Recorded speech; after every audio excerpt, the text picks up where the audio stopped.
অনুষ্ঠান সুন্দর এবং সফলভাবে সমাপ্ত করেছি আলহামদুলিল্লাহ।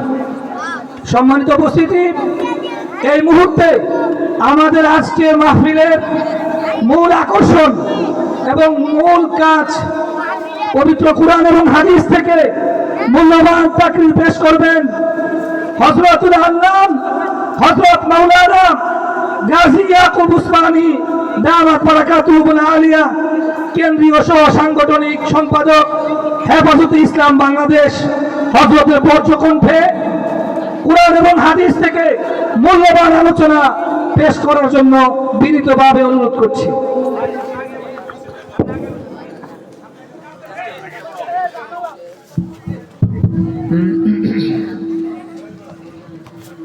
আসসালামু আলাইকুম ওয়া রাহমাতুল্লাহি ওয়া বারাকাতুহু। ওয়া আলাইকুম আসসালাম ওয়া রাহমাতুল্লাহি ওয়া বারাকাতুহু।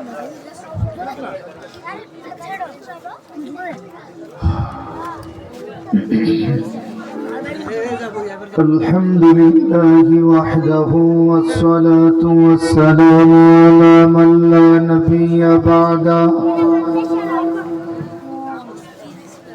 أما بعد فأعوذ بالله من الشيطان الرجيم. بسم الله الرحمن الرحيم.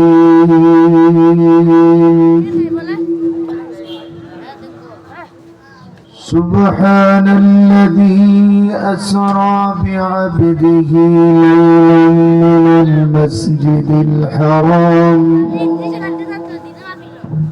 ليلا من المسجد الحرام إلى المسجد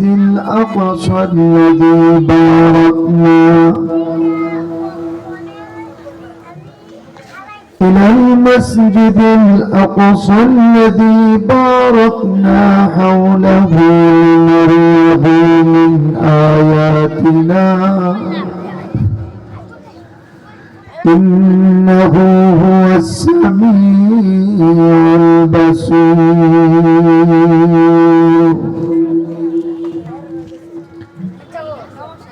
وقال النبي صلى الله عليه وسلم: رأيت ربي عز وجل في ليلة يسرى، أو كما قال عليه الصلاة والسلام. পাকদাউর ভাইরা, আমি আল্লাহকে সাক্ষী রেখে বলছি এবং আপনারা সাক্ষী থাকবেন যে আমার আগে যা হয়েছে এগুলাকে আমি সমর্থন করি না, এবং কোনো মাহফিলে এই কথা বলবেন না যে আমার আগে ইসলামী কনসার্ট হয়েছে। আমি আল্লাহকে সাক্ষী রেখে আবার বলছি, হামনাত যে উসুলের উপর জায়েজ, এই উসুলকে এখানে উপেক্ষা করা হয়েছে। এই জন্য আমি আমার আকীদা আগে পরিশুদ্ধ করলাম। আপনি আমাকে গালি দিলে অসুবিধা নেই। হামনাতের সঙ্গে মহব্বতের সম্পর্ক, তাল বেতালের সম্পর্ক নাই। এই যে এর ফসল দেখেন, এখন যদি আসমান থেকে ফেরেশতা নামান, মানুষের ওয়াজ বুঝবে না, মাইন্ড ভিন্ন দিকে আপসেট হয়ে গেছে। তানবী রাহমাতুল্লাহ আলাইহি বলেছেন যে গজল গাবে, নাচ গাবে, হান গাবে ওই সমস্ত মানুষ যাদের মধ্যে নফসানিয়ত নাই। আল্লাহ আমাদের সবাইকে হকের উপর থাকার তৌফিক দান করুন। আসুন আমরা সূচনা লগ্নে দুরূদ শরীফ পড়ি। সাল্লাল্লাহু আলা মুহাম্মাদ সাল্লাল্লাহু আলাইহি জোরে সাল্লাল্লাহু আলা মুহাম্মাদ সাল্লাল্লাহু لا يمكن الثناء كما كان حقه بعد از خدا بزرگتوی قصہ مختصر صلی اللہ علی محمد صلی اللہ علیہ وسلم صلی اللہ علی محمد صلی اللہ علیہ সবাই বলেন বালাগাল ওয়ালা বিকামালিহি কাশাফাদ দুজা বিজামালিহি হাসানাত জামিউ খাসালিহি সাল্লু আলাইহি ওয়া আলিহি আল্লাহুম্মা সাল্লি ওয়া সাল্লিম ওয়া বারিক আলাইহি। এই বাবারা, এই ছেলেরা, তোমরা একবারে চুপ করে বসো। তোমরাই ভালো, আমি সাক্ষী দিচ্ছি তোমরা ভালো মানুষ।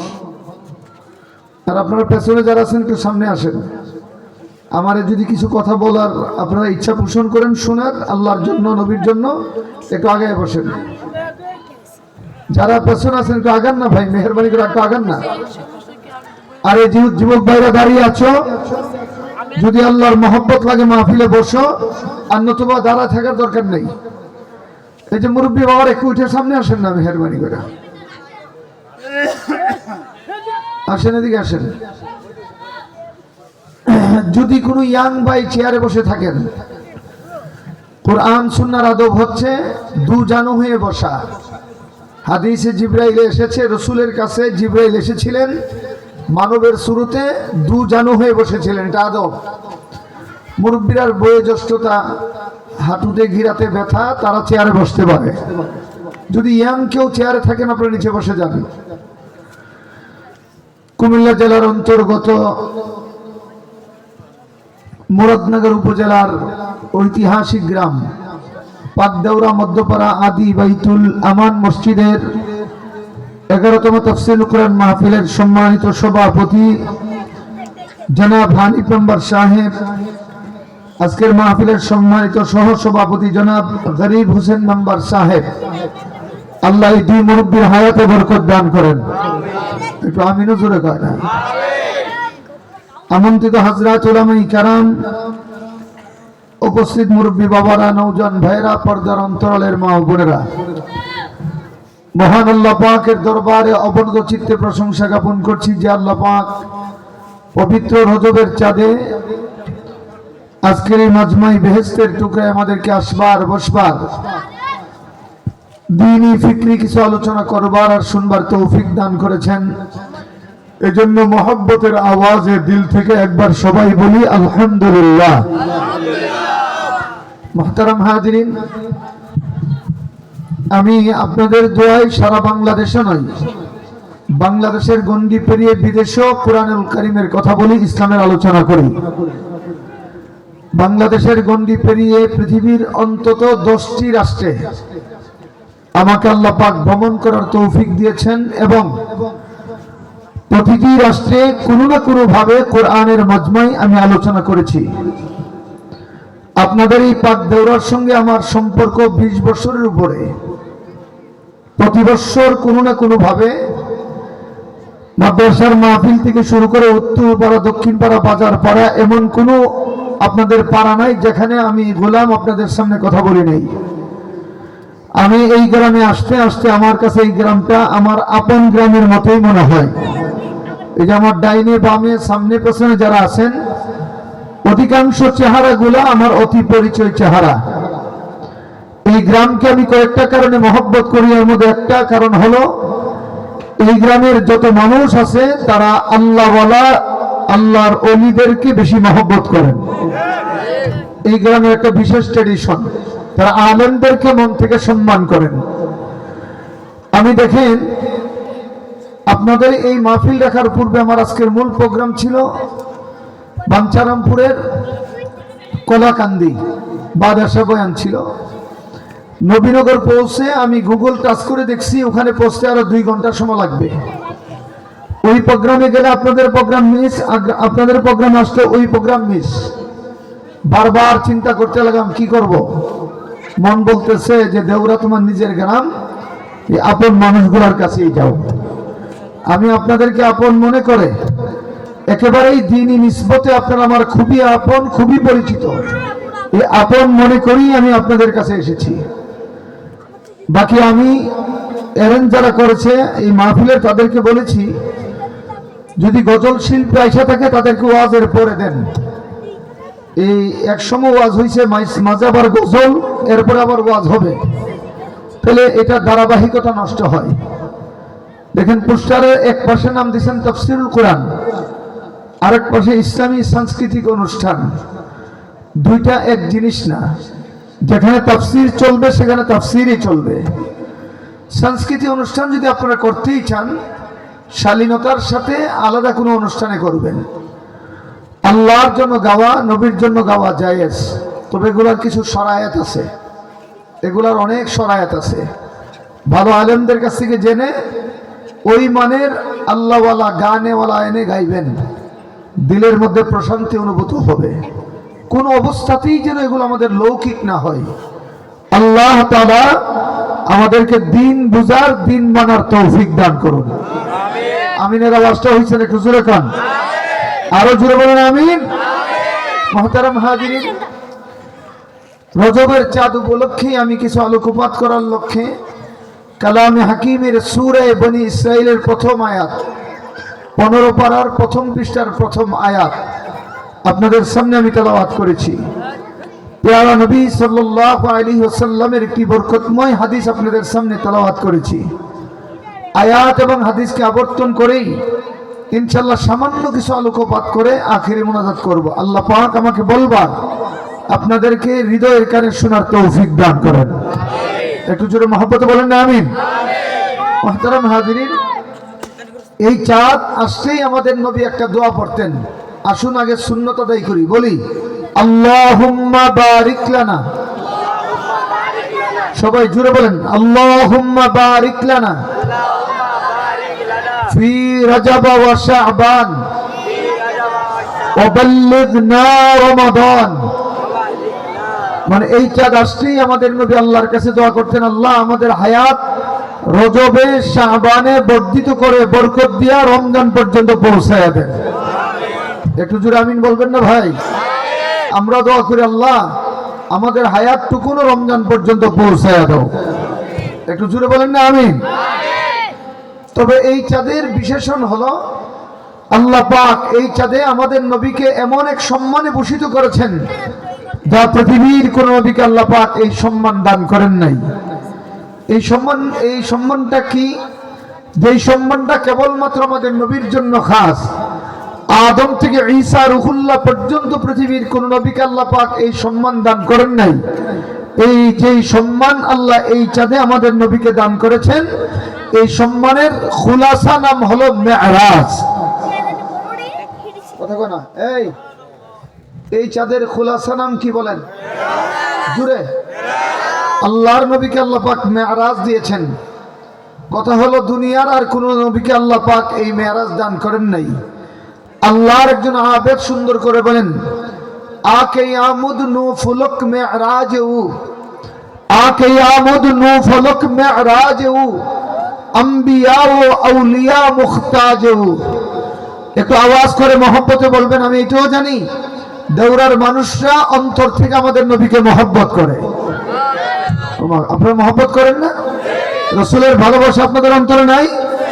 এটা আমি খুব ভালো করে জানি। আপনারা নবীর প্রশংসা শুনতে খুব স্বাচ্ছন্দ্য বোধ করেন। দেখেন আল্লাহ তাআলা আমাদের নবীকে এমন সম্মানে এই চাঁদে ভূষিত করেছেন যা পৃথিবীর কোন নবীকে আল্লাহ পাক দান করেন নাই। কি আদম, কি শীষ, কি নূহ, কি ইব্রাহিম, কি ইসমাইল, কি ইসহাক, কি ইয়াকুব, কি ইউসুফ, কি দাউদ, কি সুলাইমান, কি मूसा, কি হারুন, কি ইয়াহইয়া, কি জাকারিয়া, কি मूसा, কি হারুন, কি ঈসা। পৃথিবীর কোন নবীকে আল্লাহ পাক যে সম্মান দান করেন নাই, এই চাঁদে আল্লাহ পাক আমাদের নবীকে সে সম্মানে ভূষিত করেছেন। সেই সম্মানটা কি? আল্লাহ পাক এই চাঁদে জিব্রাইল মিকাইলের মাধ্যমে বুরাক পাঠাইয়া আমাদের নবীকে দাওয়াত করে মসজিদে হেরান থেকে আরশে আজিম পর্যন্ত নিয়ে আল্লাহর কুদরতি নূরের রহস্য তার হাবিবের সামনে তুলে ধরে আল্লাহর দিদারের মতো নিয়ামত দিয়া আমাদের নবীকে ভূষিত করেছে। একটু জোরে মহব্বতে সুবহানাল্লাহ বলবেন না ভাই? ফরিদুদ্দিন আত্মার রহমাতুল্লাহ আলাইহি বলেন, ওগো নবী, আপনার দাম সমস্ত নবীর উপরে, আপনার দাম সমস্ত আউলিয়া কিরামের উপরে, আপনার দাম সমস্ত আলেমের উপরে, আপনার দাম সমস্ত মুহাদ্দিসিনের উপরে, আপনার দাম সমস্ত মুফাসসিরিনের উপরে। এর অনেকগুলোর উপমার একটা উপমা, এক মেরাজ দিয়ে আল্লাহ বুঝাইছেন সমস্ত আম্বিয়া আউলিয়া কিরামের চাইতে আপনার মর্যাদা আল্লাহর কাছে বেশি। একটু জোরে মহব্বতে সুবহানাল্লাহ বলবেন না ভাই? আমাদের নবীর মর্যাদা, আমাদের নবীর সম্মান, আমাদের নবীর ইজ্জত, আমাদের নবীর বরত্ব কে দান করেছেন? আল্লাহ পাক। পৃথিবীর সমস্ত নবীকে আল্লাহ পাক সমষ্টিগত যত মর্যাদা দিয়েছেন, একা আমাদের নবীকে আল্লাহ তার চাইতে বেশি মর্যাদা দিয়েছেন। একটু মহব্বতে সুবহানাল্লাহ বলবেন না ভাই? আল্লাহর একজন আবেদ লেখেন, লিকুল্লি নাবিয়্যিন ফিল আনামি ফাদিলাতুন, লিকুল্লি নাবিয়্যিন ফিল আনামি ফাদিলাতুন ওয়া জুমলাতুহা মাজমুআতু লিমুহাম্মদ সাল্লাল্লাহু আলাইহি ওয়াসাল্লাম। আদম থেকে ঈসা রূহুল্লাহ আলাইহিস সালাতু ওয়াস সালামের সমষ্টিগত যত মর্যাদা, একা আমাদের নবীর মর্যাদা তার চাইতে বেশি। একটু মহব্বতে বলেন, এই মর্যাদা আমাদের নবীকে কে দিয়েছেন? দেখেন, পৃথিবীর সমস্ত নবীরা আল্লাহর কাছে মাসুম। নবীরা এমন মানুষ যে তাদের আমল নামায় কোনো গুনাহ নাই। নবীরা নিষ্পাপ, নবীরা নিষ্কুলুষ। এটাকে বলা হয় ইসমতে আম্বিয়া। আরে ফুলাফান, আমার তো কথা বুঝিয়ে দিস না, তোরা বালা করে মেলে মাথা তুরছ, কথা কয়ে না বাবা, আমার দিকে থাকান। এই কথা আকীদা সংযোজন করবেন। এখানে দেওরা মাদ্রাসার মুহতামিম সাহেব আছেন, আমার ভাই হাফেজ আবু বকর ভাই আছেন, আরো উলামায়ে কেরাম আছেন। আমি আকীদার এই কথাটা দৃঢ়তার সাথে বলছি, যদি আকীদার মধ্যে এই কথা সংযোজন না থাকে, তাহাজ্জুদ নামাজ পড়লেও মুকাম্মাল ইমানদার হতে পারবেন না। কি সেটা কি? দুনিয়ার যত নবী আল্লাহ পৃথিবীতে প্রেরণ করেছেন, কোন নবীর আমল নামায় কোনো গুনাহ নাই। সমস্ত নবীরা মাসুম। বলেন না ভাই, সমস্ত নবীরা কি মাসুম? একটু জোরে আওয়াজ করে বলেন, সমস্ত নবীরা মাসুম। বলেন, নবী গুনাহ করে না, গুনাহ করলে নবী হয় না। আমি বুঝাতে পারছি না? বলেন, গুনাহ, নবীরা গুনাহ করে না। বলেন, নবীরা গুনাহ আর গুনাহ করলে নবী হয় না। কেন? নবী নির্বাচনে নির্বাচিত হয় নাই, নবীদেরকে সিলেকশন করেছেন স্বয়ং আল্লাহ। একটু জোরে মহব্বতে সুবহানাল্লাহ বলবেন না ভাই? এতটুকুন কথা বুঝে থাকলে বলেন, দুনিয়ার কোন নবীর আমল নামায় গুনাহ আছে? দুনিয়ার কোন নবীর আমল নামায় গুনাহ নাই। গুনার কল্পনাও নবীদের অন্তরকে আকর্ষণ করে না। এটা হলো আল্লাহ পাকের পক্ষ থেকে স্পেশাল মর্যাদা নবীদের। মনে রাখবেন, জানবেন, বুঝবেন, যারা নবীদেরকে গুনাহগার সাব্যস্ত করতে চায়, অন্তত তাদের দ্বারা ইসলাম কায়েম হবে না। বলেন, নবীরা মাসুম। বলেন, নবীরা মাসুম। সমস্ত নবীর সমষ্টিগত মর্যাদার চাইতে একা আমাদের নবীর মর্যাদা আল্লাহ পাক বাড়ায় দিয়েছে। আমাদের নবীর শান ও মান এত উঁচা, এত উঁচা, এত উঁচা যে কোন কোন নবী উম্মতে মুহাম্মাদের শান থেকে আল্লাহর কাছে দোয়া করতেন, আল্লাহ আমাদেরকে নবী না বানাইয়া উম্মতে মুহাম্মাদি বানাইলেও খুশি হইতাম। হায়, নবীর উম্মত আমরা হয়েছি। আফসোস আর দুঃখের বিষয়, এই নবীর হুজুর আর মর্যাদা যদি আমাদের কলিজায় থাকতো, অন্তত আমাদের সামনে কোন বেয়াদব নবীর বিরুদ্ধে কটূক্তি করতে পারত না। নবীর গালি দিলে আমাদের অন্তরে লাগে না কেন? নবীর ব্যাপার আমরা উদাস, আমরা উদাস নবীর ব্যাপারে। ভালো করে শুনেন আর বুঝেন, দুনিয়ার সমস্ত নবীরা ছিলেন মুস্তাজাবুদ দাওয়া। নবীরা দোয়া করলে আল্লাহ কবুল করতেন। একটু সুবহানাল্লাহ বলবেন না ভাই? তবে হ্যাঁ, এমনও আছে বহু নবী দোয়া করছেন, আল্লাহ কিছু দিছেন, কিছু দেন নাই। কিন্তু আমাদের নবী তার হায়াতে জিন্দেগিতে যত দোয়া করেছেন আল্লাহ সব দেয়া দিছেন। শুধু তাই নয়, আমাদের নবীর মনে যা কল্পনা হয়েছে আল্লাহ তাও দেয়া দিয়েছেন। শুধু তাই না, আমাদের নবী জীবনে যা চান নাই এমন নিয়ামতও আল্লাহ আমাদের নবীকে দান করছে। যেমন এক্সাম্পল, পৃথিবীর একজন দামি নবী নাম মুসা আলাইহিস সালাতু ওয়াস সালাম। কি নাম জুড়ে কোন? আরে ভাই একটু কথা বলেন না ভাই, বলেন নবীর নাম কি? এই নবীর নাম মনে জীবনও শুনছেন না আপনারা? কুরআনুল কারিমে যে নবীর নাম সবচেয়ে বেশি উচ্চারিত হয়েছে, এই নবীর নাম কি? মুসা আলাইহিস সালাম। বেচারার মেজাজটা একটু কড়া ছিল। কেন আল্লাহ মুসা নবীর মেজাজটা কড়া দিলেন? কারণ এমন মেজাজ না হইলে ফেরাউনকে শায়েস্তা করতে পারতো না। ফেরাউনের মতো জালিমকে শায়েস্তা করার জন্য যেমন মেজাজ দরকার, আল্লাহ মুসা নবীকে সেই মেজাজ দান করেছেন। এই মুসা নবীর একটা বিশেষণ ছিল, তিনি ডাইরেক্ট দুনিয়ার এক পাহাড় থেকে দাঁড়ায় আল্লাহর সঙ্গে কথা বলতেন। এই জন্য মুসা নবীর লকব হচ্ছে কালিমুল্লাহ। বলেন মুসা নবীর লকব কি? একটু জোরে আওয়াজ করে বলেন না, কি নাম? কালিমুল্লাহ। কেন? তিনি কথা বলতেন কার সাথে? আচ্ছা, এবার আপনাদেরকে একটু পরীক্ষা করি। বলেন তো, যেই পাহাড়ে দাঁড়ায় তিনি কথা বলতেন, এই পাহাড়টার নাম কি? এটা মাশাআল্লাহ আপনারা জানেন, কারণ আপনারা আলেম উলামা ভক্ত মাদ্রাসাওয়ালা গ্রাম। এটা একটা বাস্তব নমুনা। যেই গ্রামে মাদ্রাসা আছে এই গ্রামের বাচ্চারাও অনেক কিছু জানে। সুবহানাল্লাহ কুজুরে বলবেন না ভাই? এটা মাদ্রাসার তাসির। আপনারা আল্লাহ ওয়ালা সুবত দিয়েছেন, এটার তাসির। আচ্ছা, এবার আপনারা কোন তুর পাহাড়টা কি আকাশে না জমিনে? হ্যাঁ, কথা বলেন না ভাই? আল্লাহ যেন ডেকে ডেকে আমাদের নবীকে বলেন, হাবিবি কিবরিয়া, আমার নবী মুসা কথা বলছে এই যে তুর পাহাড় থেকে, পৃথিবীর একটা পাহাড় থেকে। আপনিও যদি দুনিয়ার কোনো পাহাড় থেকে আমার সঙ্গে কথা বলেন, আপনার মর্যাদা মুসা নবীর মর্যাদা লেভেল হয়ে যাবে। এটা হতে পারে না। আপনার মর্যাদা সবার উপরে।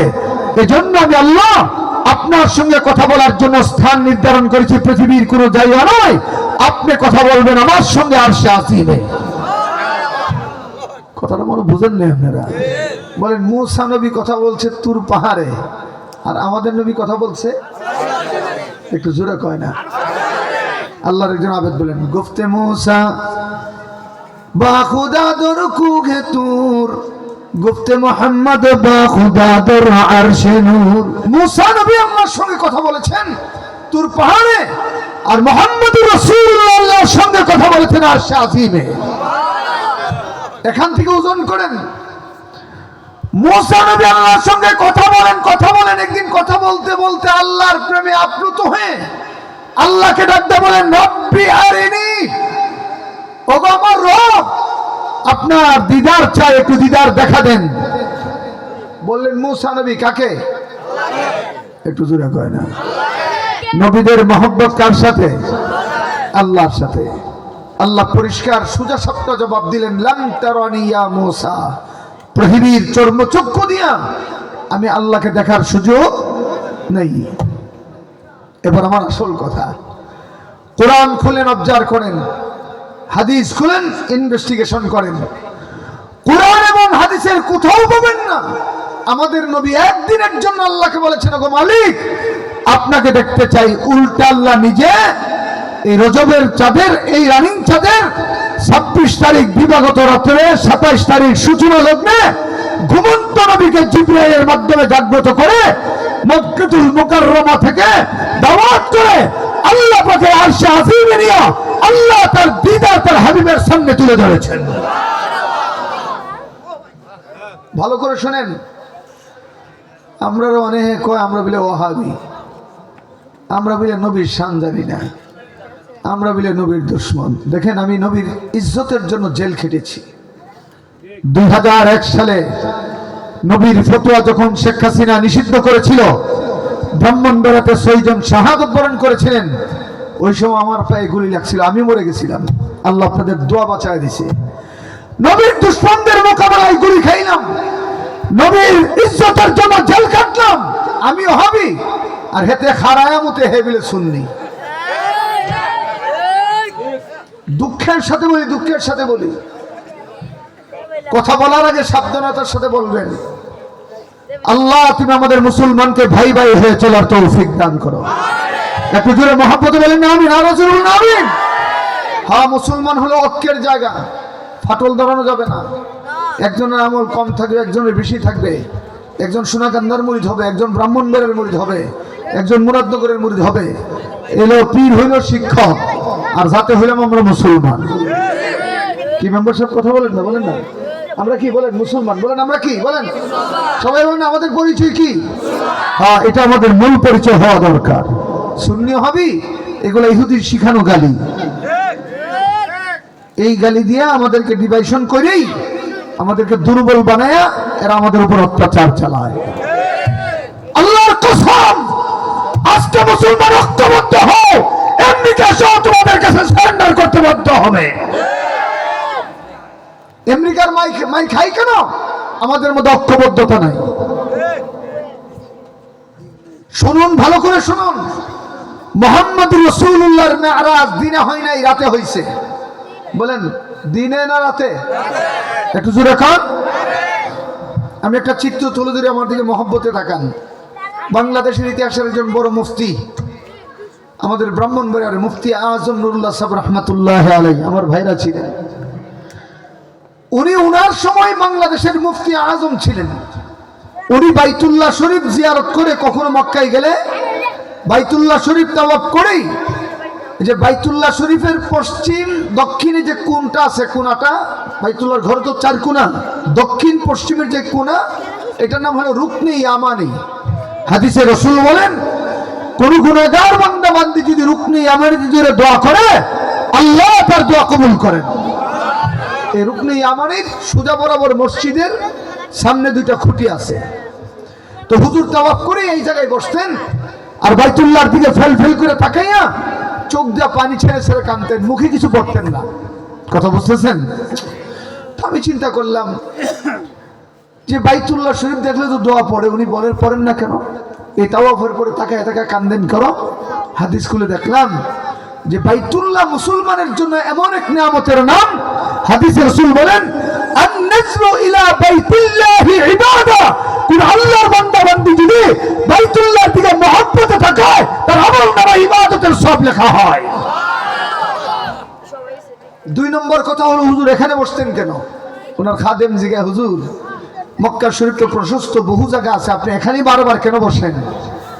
তিনি বললেন, এই হলো সেই স্থান যা আজ থেকে 13,000 বছর পূর্বে আল্লাহ পাক তার হাবিবকে ঘুমন্ত অবস্থায় এখান থেকে উঠাইয়া মেরাজ দান করেছিলেন। আল্লাহু আকবার। কিছু বলেন না ভাই? ওই জায়গাটা ছিল রাসূলের চাচাতো বোন উম্মে হানির ঘর। উম্মে হানির ঘরে রাসূল বাইতুল্লাহতে তাওয়াফ করে রাতের বেলা ঘুমিয়ে আছেন। একটি মজার কথা শুনেন, জিবরাইল আমিন আমাদের নবীর কাছে এসেছে 24,000 বার। সুবহানাল্লাহ বলবেন না? ভাই আপনারা যদি 2জন মুরব্বি এখানে না আসেন, এই ফুলাফান্ডির জায়গা আমি কথা বলতে পারতাম না। হয়তো এদেরকে আপনাদের ভিতরে ঢুকান, নাহলে আপনারা এখানে কেউ বসেন। এই আপনি সমস্ত এদিকে এই মাঝে বন। না না, আপনি চিনেন না, এখানে এখানে আর একটু দিকে, ওই এই 2টা ইডিভিডাল্লা তারা ধরেন। 26 এখানে এসে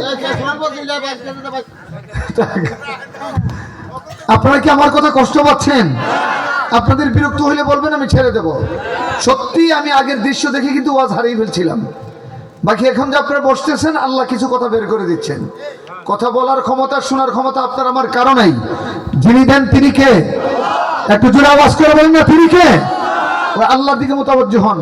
আমি আবার বলি, রাসূলের কাছে জিবরাইল এসেছেন 24,000 বার। কোন নবীর কাছে 1 বার, 4 বার, 10 বার, সর্বোচ্চ নবীর কাছে 400 বার এসেছে অন্য নবীর কাছে, সর্বোচ্চ। আর আমাদের নবীর কাছে জিবরাইল এসেছেন 24,000 বার। যতবার এসেছে লাইন দিয়ে এসেছে, দরজা দিয়ে সালাম দিয়ে প্রবেশ করেছে। কিন্তু আজকে আসার চিত্রটা ভিন্ন। যে নবী যেই ঘরে শোয়া, ওই ঘরের ছাদ ভেদ করে মিকাইলকে সঙ্গে নিয়ে বুরাক নিয়ে সুজা নবীর কদমে এসে দেখে নবী ঘুমায়। মুহতারাম হাজিরিন, নবীর ঘুম আল্লাহর কাছে পেয়ারা, নবীর ঘুম আল্লাহর কাছে দামি। এই নবীকে ইয়া রাসূলুল্লাহ বলে ডেকে ঘুম ভাঙাবে এমন ক্ষমতা জিবরাইলের নাই। আমার ডাকতে হবে কেন? পাঠাইছেন আল্লাহ। আদবের কথা শুনেন, আদবের কথা শুনেন। আদবের নাম ইসলাম, আদবের নাম তাসাউফ। আদব নাই তার ইসলাম নাই, আদব নাই তার ইয়াকিন নাই, আদব নাই তার ঈমান নাই। ইসলামের সবচেয়ে বড় রৌনক হচ্ছে আদব। বলেন ইসলামের সবচেয়ে বড় রৌনকের নাম কি? বলেন না ভাই, জোরে বলেন না। এই মোবাইল আমাদের সন্তানগুলোকে আদব নষ্ট করে দিছে। এই যে মেম্বার সাহেবরা দুইজন সাক্ষী দেন, আপনাদের সময় শিক্ষক দেখলে সামনে গিয়ে বিড়ি টান দিননি? বুঝছেন না আপনার কথা? শিক্ষকের সামনে গিয়ে বিড়ি খাইতেন? বুঝে নাই আর কি। বিড়ি নিয়ে খাইতো, দেখলে মুটটা দিছে শিক্ষক। এক লাইন দেখলে আর এক লাইনে দুটা যায়। আর এখন ফুলাবান ডিজিটাল হইতে শিক্ষককে বন্ধু পাবে। বই উঠে গেছে, বই উঠে গেছে, আদব নাই। জিবরাইল আমিন নবীকে ডাকবেন কেমনে? সিরাত বিশ্বকোষ কিতাব ৪র্থ খণ্ডে ইসলামী ফাউন্ডেশন প্রণোদিত বলেছেন, জিবরাইল তার নূরের গান আমাদের নবীর কদমে লাগাইয়া দিয়েছে। দৌড়ার ভাইরা আমার ভালো করে শোনেন, যেই মাত্র মুহাম্মদুর রাসূলুল্লাহর কদমে জিবরাইল তার নূরের গান লাগাইয়া দেন, নবীজির ঘুম ভেঙে যায়। ওটা ডাকদা বলেন, জিবরাইল মুআল্লিমুল মালাইকা তুমি, রূহুল আমিন তুমি, রূহুল কুদুস তুমি, আল্লাহর দুনিয়ায় সমস্ত নবীর কাছে ওহী নিয়ে তুমি এসেছো। কিয়ামত পর্যন্ত তুমি রহমতের বারতা নিয়ে পৃথিবীতে আসবা। তোমার মতো দামি ফেরেশতা কেন গো তোমার নূরের গাল আমার কদমে লাগাইয়া দিলা? জিবরাইল ডাকতে বললেন, ইয়া রাসূলুল্লাহ, ফেরেশতাদের সম্রাট হইতে পারি, রূহুল আমিন হইতে পারি, রূহুল কুদুস হইতে পারি, কিন্তু আপনার কদমের সামনে আমার কোনো দাম নাই। যে আপনার কদম মুবারক, এটার দাম আল্লাহর কাছে অনেক বেশি। আল্লাহর নবী ডাকতে বলেন, ভাই জিবরাইল, যতবার এসেছো দরজা দিয়ে প্রবেশ করতে আল্লাহর পক্ষ থেকে সালাম, তোমার পক্ষ থেকে সালাম দিতা, আজকে কেন সাত ভেদ করে আসলা? জিবরাইল জবাব দেন, ইয়া রাসূলুল্লাহ, আজকের আশাটা যেমন আশ্চর্যের, খবরটা তার চাইতে বড় আশ্চর্যের।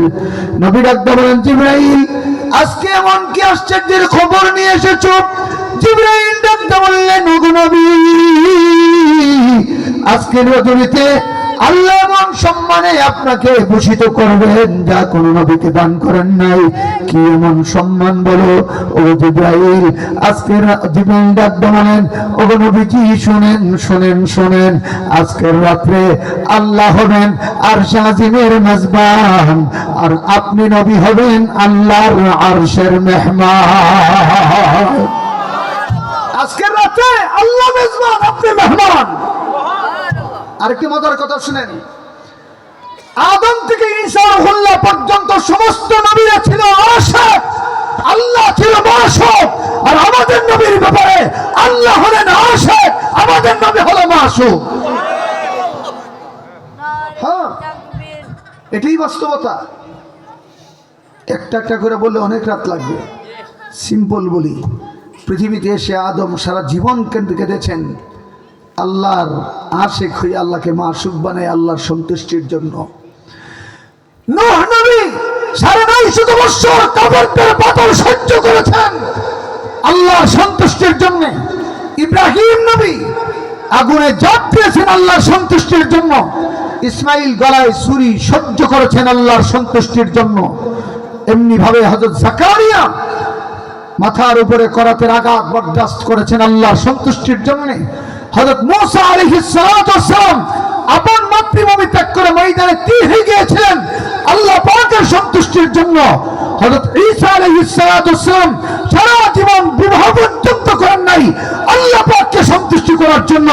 আর উল্টা আল্লাহ নিজে তার হাবিবের প্রতি আশিক হইয়া তার হাবিবকে মাশুক বানাইয়া বারবার জিবরাইল পাঠাইয়া সাহাবায়ে কেরামের মতো মুবারক জুমাত নবীকে হাদিয়া দিয়া আবে কাউসার পানির মালিক নবীকে বানাইয়া কুরআনের মতো কিতাব নবীকে দান করে সুপারিশে কুবরা নবীকে দান করে আল্লাহ নিজে আশিক, নবী হচ্ছে মাশুক। এমন নবীর উম্মত হতে পারা এর চেয়ে বড় ভাগ্যের আর কোনো বিষয় হতে পারে না। আমাদের সবচেয়ে বড় ভাগ্যের বিষয় আমরা আখির নবীর উম্মত। একটু জোরে সুবহানাল্লাহ বলবেন না? একটা চিত্রের কথা বলবো আপনাদেরকে। ভাই কথা কয় না, আপনাদের নিয়ে কোনো কষ্ট হইতেছে? ভালো করেছেন। ইসরাফিল আলাইহিস সালাম যখন সিংহা ফুঁক দিবে, সবার আপন আপন কবর থেকে উঠবে, সবাই পোশাক নিয়ে উঠবে না, উলঙ্গ অবস্থায় উঠবে, কিন্তু আমাদের নবী প্রথম জান্নাতি পোশাক পরে উঠবেন। কিন্তু নবীজির পোশাক মোবারক ভিজা থাকবে। ফেরেশতারা আল্লাহকে ডাকদা বলবেন, ইয়া রব্বে করিম, আপনার হাবিবের গায়ে পোশাক, আবার পোশাকটা ভিজা কেন, কারণটা কি? আল্লাহ ডাকদা বলবেন, ওগো ফেরেশতারা, আমার হাবিব শুধু উম্মতের নাজাতের জন্য কাঁদতে কাঁদতে পোশাকটা ভিজায় দিছে। এক সময় তোমার মা তোমাকে বলে যাবে, তোমার বাবা তোমাকে স্বীকার করবে না, তোমার স্ত্রী তোমার আইডেন্টিফাই গ্রহণ করবে না, তোমার সন্তান তোমার থেকে দূরে থাকবে, বন্ধু বান্ধব একজনের দিকে তাকাবে না। সেই দিন নবী তোমাকে বাঁচানোর জন্য আল্লাহ রাস্তায় দিবেন গুলাই, সেইটাই পরে নফসি নয়, বলবে রব্বি হাবলি ইয়া উম্মতি, রব্বি হাবলি ইয়া উম্মতি। এই কথা বলে তোমার নবী তোমার জন্য কাঁদবে। কিন্তু আফসোস, নবী তোমার জন্য দেওয়ানা, আর তুমি নবীর ব্যাপারে উদাসীন। তোমার চেহারার দিকে তাকাইলে মনে হয় না তুমি মুহাম্মদের উম্মত, মনে হয় তুমি আমেরিকার গোলাম।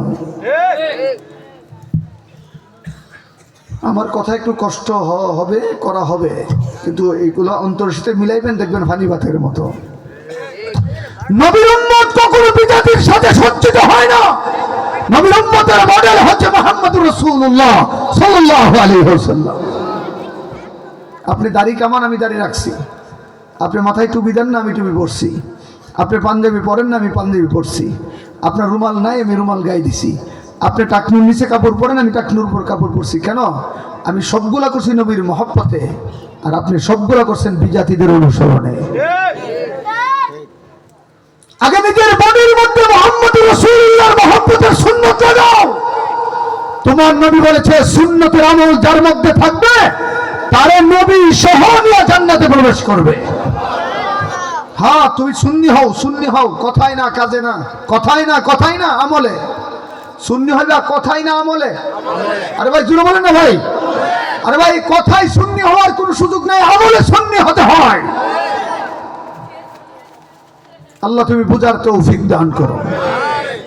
সফর শুরু করবেন, তার আগে একটা কাজ বাকি রয়েছে। মিকাইল জিবরাইল রাসূলকে ধরে পৃথিবীর আল্লাহর নিয়ামতের পানির নাম হলো জমজম। কি নাম জোরে কান? খেয়েছেন তো? আল্লাহ বারবার খাওয়ার তৌফিক দান করো। দুনিয়ার সমস্ত পানি খাবেন বসে আদবে, আর জমজম খাবেন দাঁড়ায়া পশ্চিমমুখী হইয়া। সুবহানাল্লাহ বলবেন না? দুনিয়ার পানির মধ্যে কোলেস্ট্রল থাকে, এই যে কি না, এটার কি আয়রন থাকে, রোগ থাকে।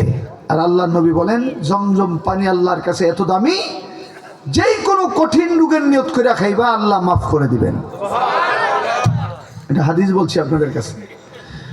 আমি জেলে যাওয়ার আগে টিভিতে টকশো করতাম, টিভিতে।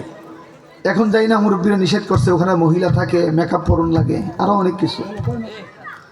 20 মাস একটা না। আমার দিকে তাকান তো, মাঝে মাঝে আমাদের সঙ্গে নাস্তিকরা বসতো। নাস্তিকদের দাবি আল্লাহ নাই, নাউজুবিল্লাহ জোরে কান।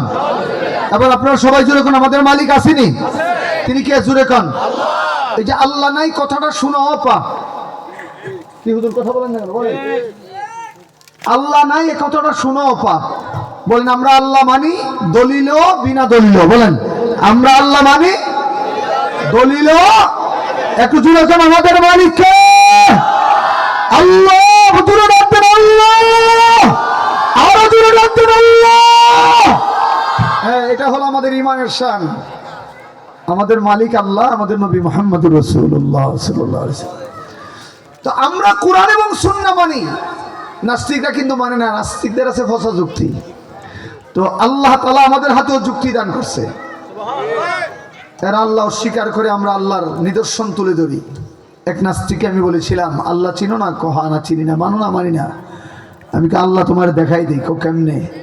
আমি কি মেসালান হচ্ছে জমজম পানি। একটু তোরা সুবহানাল্লাহ কয় না? আচ্ছা দেউরার ভাইরা বলেন তো, আমাদের এই দেউরার মাটিটা বাংলাদেশের মাটির মধ্যে পানি আছে না নাই? সৌদি আরবের মাটিতে হইলো আগুন। তোমার কথা কয় না? আমাদের দেশের মাটি আগুন পানি, সৌদি আরবের মাটি হলো আগুন। কেন? বালি আর পাথর। দুপুরবেলা আমাদের মাটি খালি পেয়ে আমরা চড়তে পারি, শীতলতা অনুভব করা যায়। আর দ্বিপ্রহর রৌদ্রের সময় সৌদির মাটিতে পা দিয়ে পা ফসকা পড়ে যায়। যেই মাটি এরকম হাত দিয়া চান্দি দিলে গসা দিলে আগুন বের হয়, আগুনের লিলিহান পয়দা হয়। এই রকম মরু উদ্যানে অগ্নিস্ফুলিঙ্গ জমিন থেকে একজন শিশু নবীর পায়ের দাবানির মাধ্যমে যে মালিক ৪,৫০০ বছর যাবৎ বিনা মেশিনে কুদরতি পানির ফোয়ারা জারি করেন, তিনি হচ্ছে আল্লাহ। তিনি কে? জোরে কান, একটু জোরে বল না, তিনি কে? দুনিয়ার বিজ্ঞান ওখানে ফেল মারে, কেন? আল্লাহর কুদরত বিজ্ঞানকে ছাড়িয়ে। সুবহানাল্লাহ জোরে বলবেন না? এই পানিটা বড় দামি। আমি একটা চিকিৎসা আপনাদেরকে করে যাই। আপনাদের গ্রামে অনেক বড় বড় রুগী আছে না? আরে ভাই কথা বলেন না কেন? অনেক রুগী আছে, তো ডাক্তার কো এটার চিকিৎসা নেই, আসেনি। যদি আপনারা ইয়াকিন করেন তো এই রুগীটারে ১.৫ লাখ টাকা খরচ করে উমরায় পাঠাই দিবেন। তারে বলবেন ২-৩টা জিনিস করতে। একটা হলো জমজম খাবে, ২ আজওয়া খেজুর খাবে, ৩ মদিনার মাটি শরীরে মাখবে। কথা বুঝেন নাই? জমজম পানি শেফা, আজওয়া খেজুর শেফা, নবীর মদিনা শরীফের মাটি শেফা। সুবহানাল্লাহ একটু জোরে বলবেন না ভাই?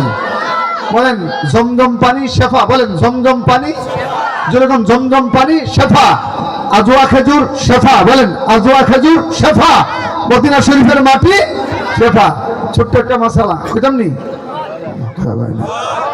বিলাতের একজন বড় হুজুর হাই কোয়ালিটির কাপড় পরে, চিকচাকি কাপড় পরে মদিনার গলিতে যাচ্ছে।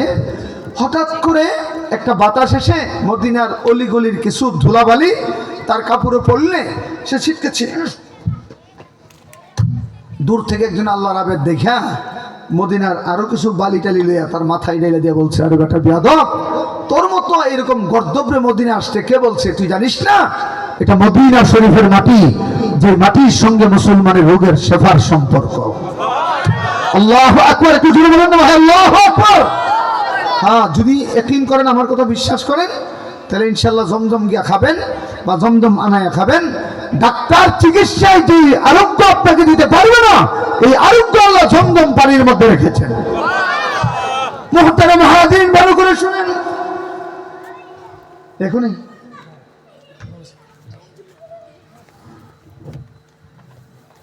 দৌড়ার ভাইরা আমার, ভালো করে শুনেন। জিবরিল মিকাইল মুহাম্মদুর রাসূলুল্লাহকে জমজম কা পানির কূপের সামনে শোয়াইলেন। জিবরিল হাত দিয়া টান দিয়া আপনার আমার নবীর বুক মুবারক ছিঁড়ে ফেললেন। ভেতর থেকে ইন্দ্রগুলা বের করে, দিলটা বের করে জমজম পানি দিয়া ভালো করে দৌত করলেন। আল্লাহর পক্ষ থেকে নূরের বাটি করে হিকমতের প্রজ্ঞার নূর নিয়ে এসেছিলেন, ওইটা মুহাম্মাদুর রাসূলুল্লাহর সিনার মধ্যে রাখলেন। সারা বুকটা আবার ধরলেন, ধরতে দেরি আল্লাহ নবীর বুক আগের মতো সুস্থ করতে দেরি করেন না। প্রশ্ন আসতে পারে, আল্লাহ কেন এই অপারেশনটা করলেন? আল্লাহ যেন রাখতে বলেন, পৃথিবীর মানুষ আজকের রজনীতে আমার নবী পৃথিবীর কোন এলাকায় ঘুরবেন না, আসমান ভ্রমণ করে আরশে আযমে আসবে। আমার আল্লাহর নূরের তাজাল্লি আছে, আকাশের আগুন আছে, জান্নাতের আরাম আছে, জাহান্নামের আগুন আছে। কোন বস্তু যেন আমার নবীর চামড়া মুবারককে স্পর্শ করতে না পারে, এজন্য আমি আল্লাহ সিনা মুবারক সাক করে নবীকে প্রুফ করে নিলাম। রাসূলকে উঠাইলেন বুরাকে। মুহতারাম হাজিরিন, আল্লাহ চাইলে মসজিদে হারাম থেকে সোজা আরশে আজিম পর্যন্ত বুরাকটা চড়াইতে পারতেন, কিন্তু আল্লাহ না, পৃথিবীর জমিন একটা টাচ করলেন, একটা স্টপেজ দিলেন। যেই জায়গায় নবীর মেরাজের প্রথম স্টপেজ, এই জায়গার নাম হচ্ছে মসজিদে আকসা, জেরুজালেম, ফিলিস্তিন, যেটাকে আমরা বলি মসজিদে বাইতুল মুকাদ্দাস। কোরআনে আল্লাহ বলেন, সুবহানাল্লাযী আসরা বিআবদিহি ليلا من المسجد الحرام إلى المسجد الأقصى পুত পবিত্র মহামান্বিত আল্লাহ তাআলা যিনি রাত্রিকালীন ভ্রমণে তার আপন হাবিব আপন গোলাম মুহাম্মদুর রাসূলুল্লাহ সাল্লাল্লাহু আলাইহি ওয়াসাল্লামকে বুরাকে চড়াইয়া মসজিদ হারাম থেকে মসজিদ আকসা পর্যন্ত পৌঁছেছেন। মুসলিম শরীফের হাদিস, রাসূল যখন বুরাকের উপর উঠলেন, বুরাক নবীকে পাইয়া আনন্দে লাফালাফি শুরু করে দেন। জিবরাইল আমিন বুরাকের পাছায় লাঠি দিয়ে আঘাত করে ডাকতে বললেন, বুরাক তোর পৃষ্ঠে পৃথিবীর কোন সাধারণ মানুষ নয়, তোর পৃষ্ঠে হচ্ছে সাইয়্যিদুল আম্বিয়া ফখরুল আম্বিয়া। এই নবীকে নিয়ে নাচলে সম্মান হয় না, বরং বেয়াদবি হয়। বুরাকটা স্থির হয়ে যায়, লজ্জিত হইয়া মাথাটা নিচে দিয়া দাঁড়িয়ে যায়। এবার জিবরাইল ডাকতে বলে, বুরাক চলো। বুরাকের জবান আল্লাহ খুলে দিলেন। বুরাক ডাকতে বললেন, ওগো নবী, পৃথিবীর এক রাতের একটা অংশে আপনি আমার পৃষ্ঠে সওয়ার হবেন, হাসরের ময়দানে জান্নাতে আপনাকে পাবো না, এমনটা যেন না হয়। নবী ডাকতে বললেন, ওরে বুরাক, আমি নবী কথা দিলাম, আজকে রাত্রে মেরাজ যেমন তোর পৃষ্ঠে সওয়ার হয়ে করব, ঠিক অনুরূপ ভাবে হাসরের ময়দানে জান্নাতে আমি নবী তোর পৃষ্ঠে সওয়ার হব। বুরাক ইয়া রাসূলুল্লাহ, আমি খুশি হইলাম, আপনি আপনার পৃষ্ঠে চড়েন। আল্লাহ দেখবেন আমার কেমন ক্ষিপ্র গতি দান করছে। ১,৫০০ বছর পূর্বে মসজিদে হারাম থেকে মসজিদে আকসা যাইতে লাগতো 1 মাস, বুরাকের লাগছে 2 কদম। আওয়াজটা হয়েছে না ভাই? আরো জোরে কন। রাসূল বলেন, শেষ কথা মনোযোগ দিয়ে শুনেন, পুরা মেরাজ আলোচনা 3 দিনও করি, 4 দিনও করি, 5 দিন, 6 দিন, 7 দিনও করা যায়। আমি চুম্বক কথাটা তুলে ধরি, আমি কালেকশন করে মুনাজাতের দিকে যাব। এই শেষ কথা একটু মনোযোগ দিয়ে শুনেন। জিবরাইল আমিন বুরাক থেকে নবীকে নামালেন, মসজিদে আকসা স্টপিস করলেন। রাসূলকে আমি দেখলাম জিবরাইল আঙ্গুল দিয়া পাথরের গুতা দিছে, পাথরটা ছিদ্র হয়ে গেছে, ছিদ্রের ভিতর দিয়ে রশি ঢুকাইয়া বুরাকটা বাঁধছে। আমারে উজুর পানি দিছে, আমি উজু করছি। উজু করে মসজিদের ভিতরে ঢুকা দেখি, ইয়া আল্লাহ, অগণিত সৌন্দর্য মণ্ডিত চেহারার মানুষ নামাজের কাতার সোজা করে দাঁড়িয়ে আছে। নামাজ হবে হবে বাপ, কিসের নামাজ, কে নামাজ পড়াবে? আমি নবী কিছুই জানতাম না। আমি নামাজটা পড়ার জন্য মুসল্লিদের কাতারে সোজা হইয়া আমিও দাঁড়ায় গেলাম। ইমামতি করব, আমি ইমাম হব, এই ধরনের কোনো কল্পনা জল্পনা আমার ছিল না। আমি যখন মুসল্লিদের কাতারে দাঁড়াইছি, জিবরাইল আমিন আমার হাতে ধরে টান দেয়া ইমামের মুসল্লায় দাঁড় করে ডাকতে বললেন, ও হাবিবে কিবরিয়া, সেই জামাতে আপনি থাকবেন, ওই জামাতের ইমাম হবেন আপনি। আমাদের নবী ইমাম বলেন, আমাদের নবী ইমাম। আওয়াজটা হয় নাই, জোরে কোন আমাদের নবী ইমাম। আরো যখন আমাদের নবী ইমাম। ওই জামাতে কে কে ছিল? সমস্ত নবীরা ছিল। তাফসীরে মাযহারিতে আল্লামা সানাউল্লাহ পানিপতি রাহমাতুল্লাহ লেখেন, আদম আলাইহিস সালাম জামাত শুরু হওয়ার আগে মনে মনে ভাবতেছেন, আমি আদম ও সফিউল্লাহ, আমি আবুল বাশার, আমি পৃথিবীর ইতিহাসের প্রথম মানুষ, প্রথম নবী, মনে হয় আল্লাহ পাক আমাকে ইমাম বানাবে। হযরত নূহ নবী মনে মনে কল্পনা করেন, আমি হচ্ছি শরীয়তের প্রথম পয়গম্বর, ৯৫০ বছর আমি মানুষকে আল্লাহর দিকে ডেকেছি, মনে হয় আল্লাহ পাক আমাকে ইমাম বানাবে। হযরত ইব্রাহিম মনে মনে ভাবে, আমি হচ্ছি জাতির পিতা, আমি হচ্ছি আল্লাহর খলিল, মনে হয় ইমাম আমি হব। হযরত ইসমাঈল মনে মনে ভাবে, আমি সাবিহুল্লাহ, আল্লাহর জন্য তরবারি গলায় নিয়েছি, মনে হয় ইমাম আল্লাহ আমাকে বানাবে। হযরত মূসা বলে, আমি কালিমুল্লাহ, তাওরাতের মতো কিতাব আল্লাহ আমাকে দিয়েছে, মনে হয় ইমাম আমি হব। হযরত দাউদ বলেন, আমি হচ্ছি রাসূলুল্লাহ, জবুরের মতো কিতাব আল্লাহ আমাকে দিয়েছে, মনে হয় আমি ইমাম হব। সুলাইমান নবী বলেন, আমি পৃথিবীর সম্রাট, তখতার মতো নিয়ামত আল্লাহ আমাকে দান করছে, মনে হয় ইমাম আল্লাহ আমাকে বানাবে। হযরতে ঈসা রূহুল্লাহ বলে, আমি হচ্ছে আল্লাহর বিশেষ রূহ, আমি হচ্ছি বাবা ছাড়া শুধু মায়ের মাধ্যমে আল্লাহর নিদর্শন হিসেবে পৃথিবীতে এসেছি, ইনজিলের মতো কিতাব আল্লাহ আমাকে দিয়েছে, ইমাম আমি হব। আল্লাহ যেন ডেকে ডেকে বলেন, ও আদম সফিউল্লাহ, ও নূহ নবিউল্লাহ, ও ইব্রাহিম খলিলুল্লাহ, ও ইসমাঈল সবিহুল্লাহ, ও মূসা কালিমুল্লাহ, ও দাউদ রাসূলুল্লাহ, ও সুলাইমান নবিউল্লাহ, ও ঈসা রূহুল্লাহ তোমাদের মধ্যে ছিল, আছে, থাকবে, কিন্তু যে জামাতে আমার হাবিবুল্লাহ থাকবে, এই জামাতের ইমাম হবে আমার নবিউল্লাহ। যেই জমাতে আমার নবী থাকবে, আমার নবীর সামনে ইমামতি করার যোগ্যতা পৃথিবীর কোনো নবী নাই। কেন? মর্যাদার সবার উপরে আমার নবী। আমার নবীকে আল্লাহ পাক ওই রাতে 2 রাকাত নামাজের ইমাম বানাইছেন। নামাজ কমপ্লিট, জিবরাইল ডাক দেখো হুজুর কারা নামাজ পড়ছে কইতারেননি। রাসূল প্রথম এই বাইতাইছি আর ওরা দেখি নাই, কেমনে কমো কইয়া রাসূলুল্লাহ তারা পৃথিবীর কোনো সাধারণ মানুষ নন। আজকের এই রজনীতে আল্লাহ পাক সমস্ত নবীর উপর আপনার মর্যাদাকে বাড়ানোর জন্য আল্লাহ সশরীরে সমস্ত নবীকে এই মসজিদে আকসা উপস্থিত করিয়া তাদের ইমাম বানায়া আজকে আল্লাহ আপনাকে ইমামুন নবিয়্যিন ওয়াল মুরসালিন বানায়া দিয়েছেন। আপনি সমস্ত নবীদের ইমাম, আপনি সমস্ত নবীদের ইমাম। দেওরার ভাইরা কদম দেন, হাত দেই। আপনারা বুড়া মানুষ, আমার চেয়ে বয়স বেশি, একটা জায়গায় অনুরোধ করে যাই, ইমাম আপনার ছেলে হতে পারে, ইমাম আপনার ভাতিজা হবে, ইমাম আপনার নাতির বয়সের হবে, ইমাম আপনার গ্রামে হবে, ইমাম বাহিরের গ্রামে হবে, সে যেই হোক তাকে সম্মানের জায়গা রাখবেন। কেন? এই ইমাম ছিলেন আমাদের নবী। বলেন না ভাই, ইমাম ছিলেন আমাদের নবী। ওই সমস্ত গর্দব তারা ইমামের সমালোচনা করে, তাদের আখলাক ভালো না। বলে হুজুর অন্যায় করছে, হ্যাঁ করলো, সম্মানের জায়গায় রেখে সম্মানের সাথে কথা বলবেন।